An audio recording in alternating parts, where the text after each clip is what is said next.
Kalau saya bebas-bebas aja. Orang mau menyatakan agama Islam buatan manusia atau agama Islam adalah agama yang salah, itu hak dia. Hak orang itu. Dan orang yang mengatakan itu diberi hak dan kemerdekaan yang penuh oleh negara.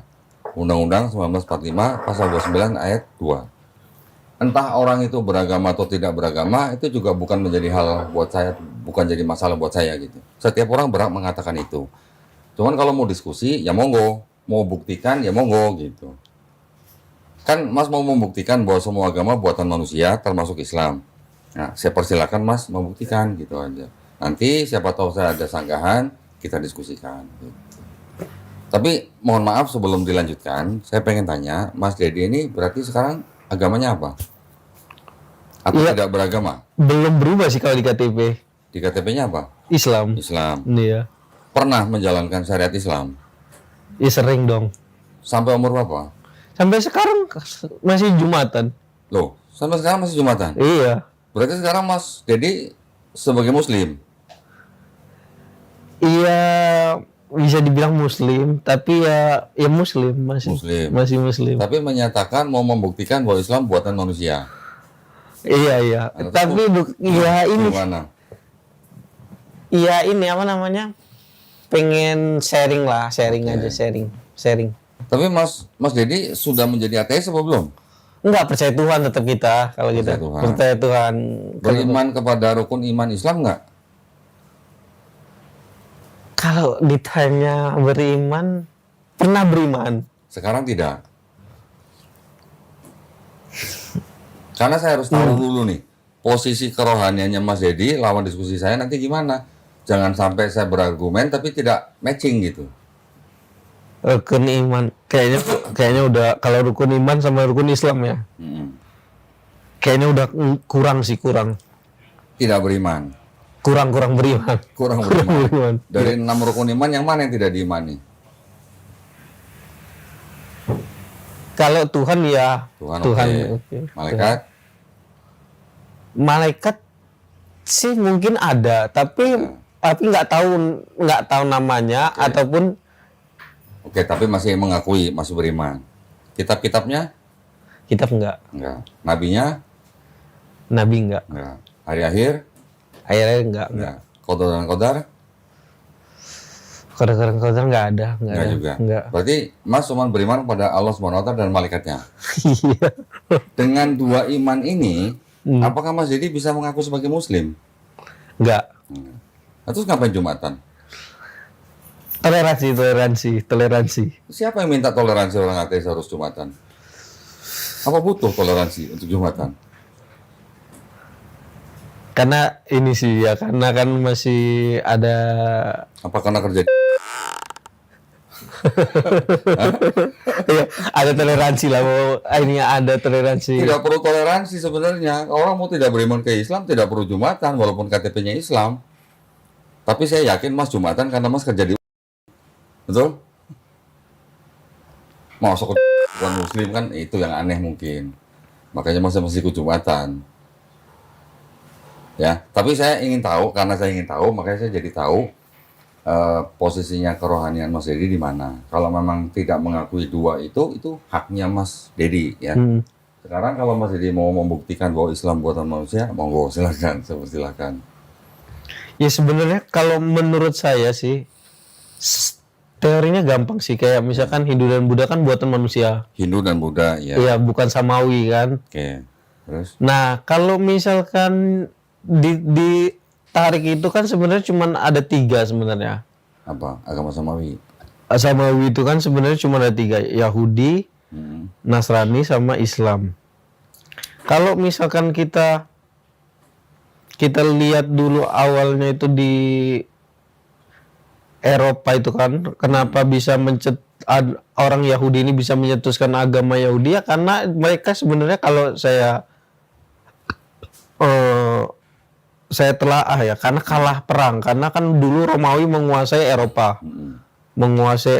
Sehingga mereka itu kalah dalam hal peperangan atau fisik gitu, sama dengan Romawi, sama orang-orang Romawi. Yahudi kan tadinya di Eropa tadinya, kemungkinan. Saya potong. Iya. Yudaisme tidak bermula di Eropa. Iya, tapi setelah mereka terusir, kan Iya. terusir. Ya. Kan kemungkinan orang Yahudi ini orang Eropa juga tadinya. Karena terusir, kalah sama Romawi, kemungkinan ya, hipotesisnya itu, mereka melipirlah ke arah, ya sekarang Israel itu. Nah, disitulah mereka pengen mengalahkan Romawi dengan apa? Yaitu bikin tandingan dari mengalahkan dengan otak. Oke. Terus. Mengalahkan dengan otak itu artinya membuat mereka buat suatu kepercayaan atau ya ajaran pendidikan yang berupa agama itulah. Karena di Romawi juga udah menganut sistem dewa-dewa kan, artinya itu mereka sudah punya sistem belief tersendiri gitu. Jadi dari situ mulanya. Nah, ketika Yahudi ini mentoknya di mana? Karena harus ada hubungan darah gitu. Harus ada hubungan darah. Terus jadi pengikutnya untuk orang-orang Romawi itu kurang bisa ngambil gitu. Orang-orang Romawinya itu nggak kesedot ke orang-orang Yahudi. Terus. Nah, teruslah berapa ratus tahun kemudian mereka berpikir, kemungkinan ya, ini berpikir agama yang bisa kayak membuat mereka itu berubah haluan dari menyembah dewa-dewanya mereka, orang-orang Romawi, jadi menyembah ke Tuhan yang ini. Tuhan yang satu inilah kan lawannya dewa-dewa Romawi kan, Romawi dewanya banyak. Nah, itu Yahudi bikin dewa Tuhannya satu.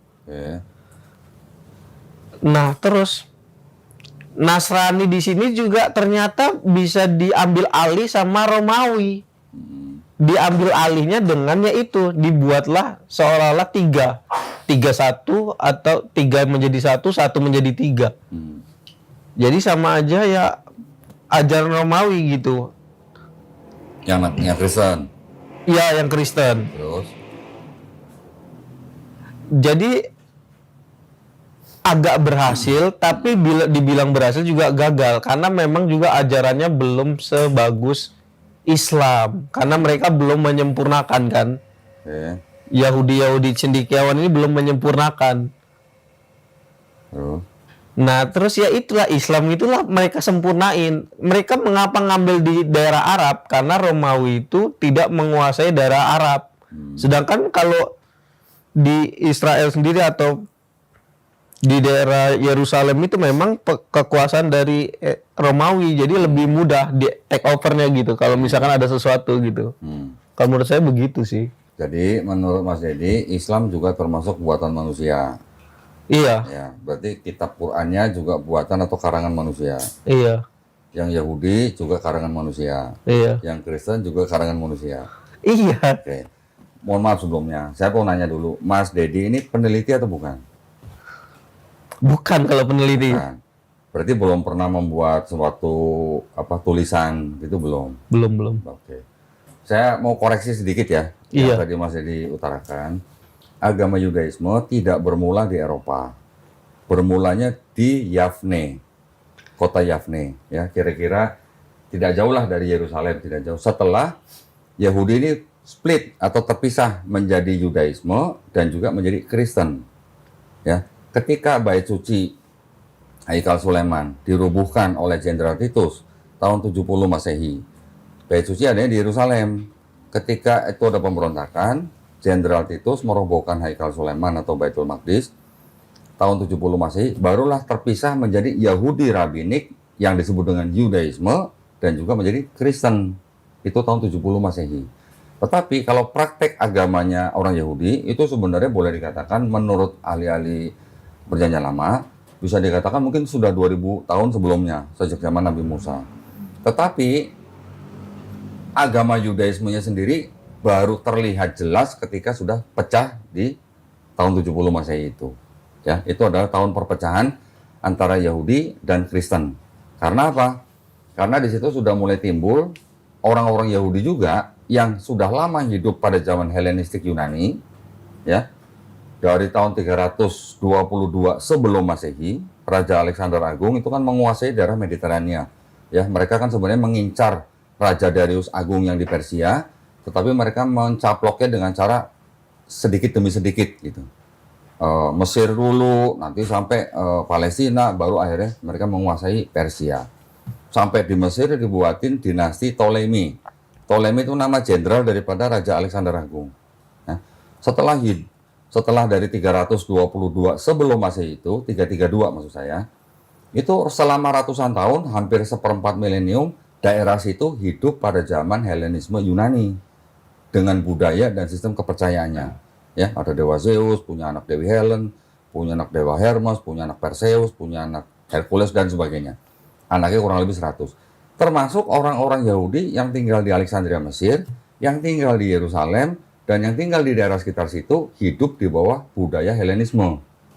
Dengan adanya budaya Helenisme itulah ya sebagian Yahudi memisahkan diri menjadi Kristen karena terpengaruh oleh budaya Helenisme itu. Ketika Romawi masuk ke daerah menguasai daerah situ, itu tahun 63 sebelum Masehi, Romawi masuk sampai tahun 600-an kan, sampai zaman Islam. Mereka orang-orang Yahudi ini jadi pernah hidup di zaman Helenisme Yunani, pernah hidup pada zaman paganisme Romawi. Kalau di Yunani ada dewa Zeus, di Romawi mereka mengenal dewa Jupiter. Anak-anak dewa Jupiter juga dianggap sebagai setengah manusia, setengah dewa. Itu dewa-dewa yang mereka sembah selama ratusan tahun. Jadi Kristen timbulnya ketika mereka menggunakan atau mengadopsi ya sistem kepercayaan Helenisme, paganisme, dan Platonisme. Platonisme pernah dengar? Plato pernah dengar? Ada Plato, ada Philo di bawahnya, di atas sana ada Aristoteles gitu. Itu juga filosofi Yunani. Mereka menggabungkan semua itu sehingga timbul agama Kristen. Makanya ada Trinitas itu pun juga berevolusi. Tidak tahun 70 Masehi itu ada Trinitas, belum. Trinitas itu baru timbul 381 Masehi. Hampir 300 tahun setelah 70 Masehi itu, ya. Kalau Mas bilang agama Yahudi buatan manusia, saya sebagai orang Islam setuju. Kalau Mas Dedi bilang agama Kristen buatan manusia juga, saya sebagai orang Islam juga setuju. Tapi kalau Mas bilang Islam buatan manusia, ini yang saya pengen tahu dasarnya dari mana. Kalau Mas Dedi hanya menyampaikan Islam juga meneruskan, menyempurnakan misalnya dari Yahudi dan Kristen di Arab Saudi, karena Arab Saudi tidak dikuasai oleh Romawi, itu kurang tepat. Karena sebuah sistem kepercayaan itu harus dilihat dari konsep ketuhanannya, konsep keselamatannya, dan kenabiannya, serta kitabnya. Nah, ketika kita menilai sebuah agama ini buatan manusia atau bukan, yang harus kita uji adalah kitabnya, Mas. Saya sudah menguji kitabnya orang Kristen, dari mulai Perjanjian Baru, Matius sampai Wahyu. Saya juga sudah menguji kitabnya orang Yahudi yang disebut Tanakh, dari namanya Kejadian sampai Maliaki. Itu semua saya sudah uji. Di situ banyak sekali kontradiksi, kesalahan, ilmiah juga termasuk, sehingga tidak bisa disebut ini sebagai samawi. Gitu ya. Tapi kalau yang Quran, saya sudah pelajari sekian tahun, saya belum nemu yang namanya ayat buatan manusia gitu. Oke. Ketika kita menelaah sebuah kitab, tentu saja kita kan harus melihat ada pesan apa di dalam kitab itu, ya kan? Apapun kitabnya. Tentu saja yang kita lihat harus konsep ketuhanannya, yang tadi saya bilang. Konsep keselamatannya. Ada perintah, ada larangan, ada nasihat, dan sebagainya kan? Tetapi di dalam Quran, selain berisi itu juga ada ayat-ayat yang berhubungan dengan sains, ilmu pengetahuan, yang ternyata dikonfirmasi baru sekarang. Bukan pada zaman kitab itu diturunkan gitu. Ya. Kalau Mas bilang Quran buatan manusia, ditulis oleh manusia, saya setuju. Karena yang menulis adalah sahabat-sahabat Nabi. Ya. Tetapi ketika isi di dalam Quran itu atau konten di dalam Quran itu kita perhatikan, kita pelajari, ternyata banyak ayat yang pada saat itu sudah ada, tapi pada saat itu belum ada ilmu pengetahuan. Ilmu pengetahuan mungkin kita tahu, ulama-ulama Islam kita kan juga baru sudah melakukan penelitian kira-kira dari mulai abad 6 sampai abad 8 atau abad 9 lah. Setelah itu kan baru dikembangkan oleh orang-orang Eropa dari kalangan Kristen yang bisa dikatakan mereka sebenarnya tidak terlalu religius, walaupun ada satu dua yang religius, tetapi karena mereka agak jauh dengan agamanya, mereka malah konsen atau fokus kepada ilmu pengetahuan. Itu di abad pertengahan.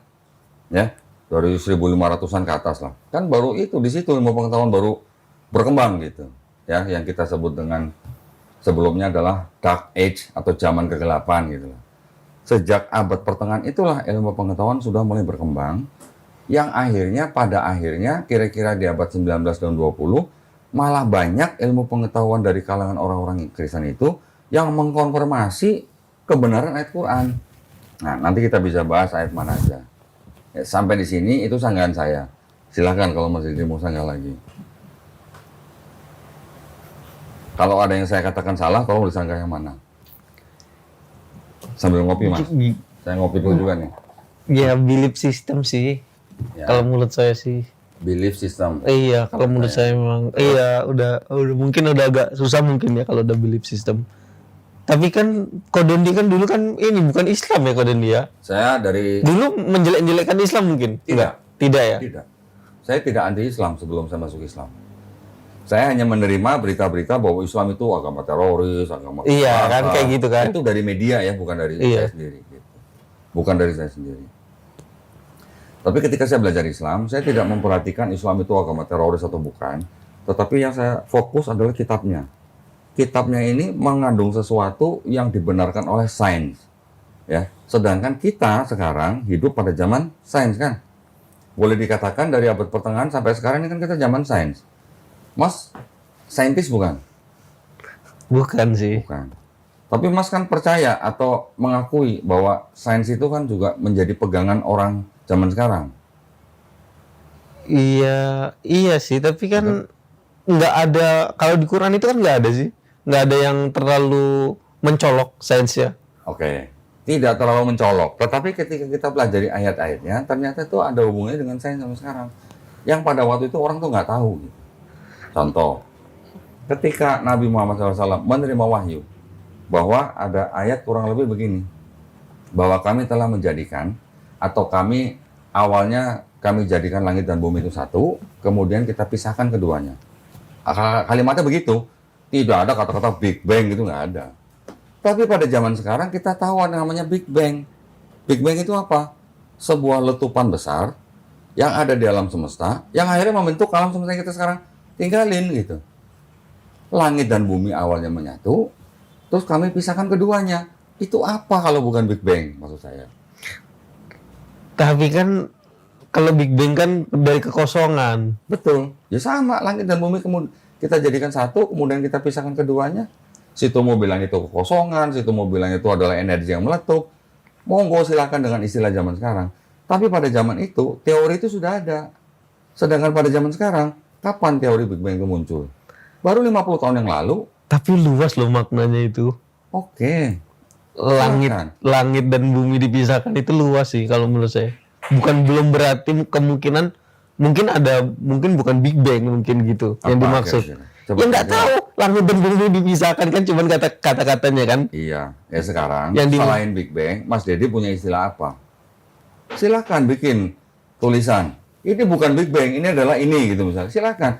Kalau itu tidak bisa dijawab oleh ilmuwan-ilmuwan yang lain, Mas Dedi bisa dikatakan nanti sebagai ilmuwan. Enggak Iya. sih, maksud saya apakah memang yang dimaksud dipisahkan langit dan bumi itu Big Bang? Maksud saya kan kemungkinan juga kan belum tahu kita kan maksudnya. Oke. Itu kan masih apa ya, mentah lah, mentah. Oke. Sekarang kalau pada zaman Nabi Muhammad SAW dengan ayat seperti itu, orang-orang yang membaca ayat itu kira-kira mereka paham nggak langit dan bumi dulu satu terus kemudian pisahin? Kira-kira orang-orang pada zaman itu paham nggak? Dengan kalimat pada awalnya kami jadikan langit dan bumi satu kemudian kami pisahkan keduanya, orang pada zaman itu aja nggak paham. Apalagi kalau mau dengan istilah yang lain gitu istilahnya. Betul nggak? Iya, tapi Big Bang juga nggak langit dan bumi juga sih, kan banyak macam-macamnya di dalam Big Bang itu kan. Apa aja coba? Ya, ya selain langit dan bumi lah kayak planet-planet yang lain, matahari. Ya, bumi termasuk planet bukan sih? Ya planet juga kan. Bumi itu kan hanya sebutir debu di alam semesta. Yang kurang lebih sama dengan planet-planet yang lain, cuman karakteristik planet ini kan beda-beda.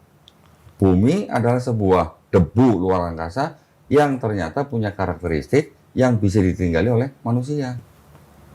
Itu aja sih. Wah, planet-planet yang lain, Mars sekarang belum selesai diteliti sama kita. Ada dulu sebuah wacana bahwa di Mars orang bisa hidup gitu misalnya. Ya, Iya, nanti iya. ada di planet lain yang punya karakteristik mirip dengan bumi. Tapi kan sampai sekarang belum ada manusia dari bumi pindah ke planet lain. Yaitu mungkin tinggal menunggu perkembangan ilmu pengetahuan. Tapi kalau situ bilang Big Bang belum tentu ayat yang di Quran itu, monggo. Monggo diajukan. Apa itu kalau bukan Big Bang? Gitu. Yang cuman kata-kata aja lah. Nah iya sekarang dari situ apa kalau bukan Big Bang? Bumi dan langit. Yang mungkin maksudnya kata-kata itu ya cuman itu doang, bumi dan langit dipisahkan doang. Sekarang kalau Mungkin. dipisahkan, masuk nggak ke dalam ranah Big Bang? Ranahnya. Gitu. Oke, situ mau bilang bukan Big Bang. Tapi pertanyaan saya, masuk nggak kalimat itu di dalam ranah Big Bang? Kalau menurut Orang yang bukan Islam aja bilang masuk. iya sih memang ya tergantung orangnya sih mungkin ya. Sudut pandang. Kan? Iya, sudut pandang. Sudut pandang ini kan, tapi kan di belakangnya dia harus ada ini. Harus, kita nggak usah memaksakan ada sudut pandang Islam, nggak usah. Orang yang bukan Islam pun, bahkan yang menemukan teori Big Bang itu seorang pendeta loh. Ya. Dia bisa memandang bahwa langit dan bumi itu dulu ada semacam ledakan besar, sehingga menimbulkan benda-benda langit, termasuk salah satu debunya adalah bumi. Matahari juga salah satu debunya. Tetapi dengan karakteristik dia bisa menimbulkan sinar yang begitu panas sehingga bisa memberi kehidupan di bumi. Wallahu alam, kita nggak pernah tahu kenapa bumi dengan matahari dan bulan ini apa istilahnya masuk di dalam galaksi Bima Sakti. Wallahu alam, kita nggak pernah tahu kenapa ada di situ. Tetapi kan kita juga tahu, sekarang manusia bisa tahu bahwa yang namanya galaksi di alam semesta ini begitu banyak. Bukan jutaan lagi, bukan miliaran lagi, bahkan triliunan. Kapan manusia tahu? Setelah punya teleskop. Nggak ada teleskop, manusia tahu dari mana? Sekarang ketika ada seorang fisikawan, Mas, mengatakan bahwa alam semesta ini mengembang. Di Quran sudah ada.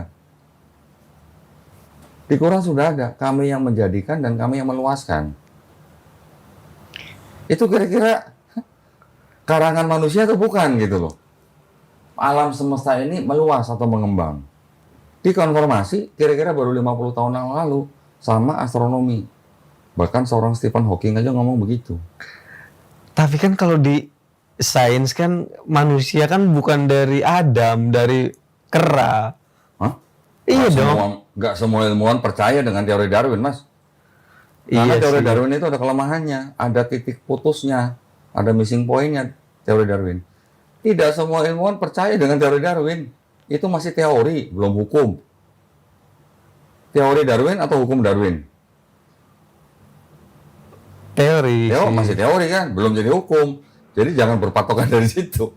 Tidak semua ilmuwan percaya atau mengikuti teori Darwin. Masih teori, belum hukum. Tapi kalau sains kurang percaya sama Tuhan sih kayaknya, kurang. Oke. Saya tidak ingin menyalahkan atau menghakimi siapapun yang tidak percaya Tuhan. Iya. Tuhan pun juga tidak melarang manusia tidak percaya kepada Dia. Kenapa? Karena kita semua masing-masing diberikan free will. Tahu kan? Kehendak bebas. Betul kan? Dan Makanya kita lebih mulia dari malaikat karena kita punya free will. Malaikat nggak punya free will. Nah, tetapi Tuhan yang Maha Kuasa ini, walaupun tidak dipercaya sama orang yang ciptaannya, Tuhan yang Maha Kuasa ini kan sudah memberikan pesan-pesannya, ya, dengan kitab-kitabnya, dengan nabi-nabinya, melalui nabi-nabinya. Ketika ada orang sudah mendengar pesan ini dan dia tetap tidak mau percaya, Tuhan tidak melakukan apa-apa pada saat ini.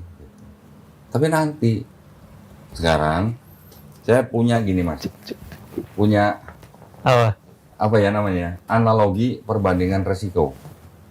Ya. Iya. Contoh gini, saya sebagai orang Islam mengikuti apa yang pesan dari Quran, ya, dan ajaran Nabi Muhammad SAW saya lakukan sekarang. Ketika nanti saya mati, ternyata Allah Subhanahu Wa Taala itu nggak ada. Iya, iya. Mas tidak percaya Allah sekarang, Mas tidak melakukan. Ketika mati ternyata ada. Siapa yang lebih rugi, saya atau Mas gitu. Ya sebenarnya udah pilihan sih mungkin ya itu ya, pilihan hidup orang masing-masing ya Ya, tapi mungkin. pertanyaan saya, siapa yang lebih rugi, saya atau Mas?